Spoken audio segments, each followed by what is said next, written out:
हरियाली तीज व्रत कथा। सावन का महीना भगवान शिव और माता पार्वती का प्रिय मास है और पौराणिक मान्यताओं के अनुसार कहा जाता है कि सावन के महीने में ही माता पार्वती जी ने भोले बाबा को अपने पति के स्वरूप में पाने के लिए कई कठोर तप किया था। इसी क्रम में एक बार भगवान शिव माता पार्वती जी को याद दिलाते हुए कहते हैं कि हे पार्वती, आपने मुझे अपने पूर्व जन्म में पति स्वरूप के रूप में पाने के लिए कितना कठोर तप किया था। आपने अन्न और जल का त्याग कर दिया था, सर्दी गर्मी की परवाह किए बिना तपस्या में लीन रहती थीं। याद है, नारद मुनि आपके घर आए थे और उन्होंने बताया था कि भगवान विष्णु आपसे विवाह करना चाहते हैं।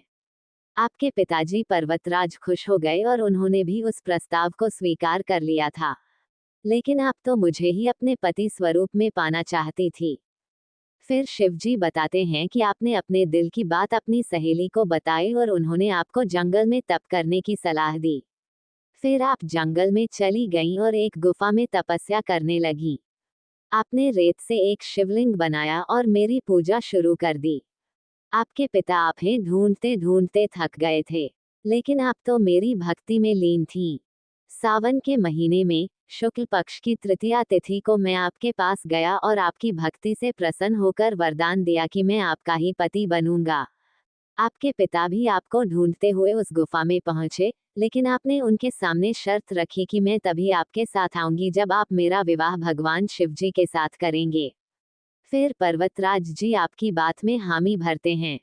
फिर भगवान शिव आगे कहते हैं कि हे पार्वती, श्रावण मास की शुक्ल पक्ष की तृतीया के दिन ही आपकी मनोकामना पूर्ण हुई, फिर हमारा विवाह भी संभव हो सका। इसके बाद से ही सुहागन स्त्रियां अपने पति को पाने के लिए और सुखी वैवाहिक जीवन के लिए हरियाली तीज के व्रत का पारण करती हैं।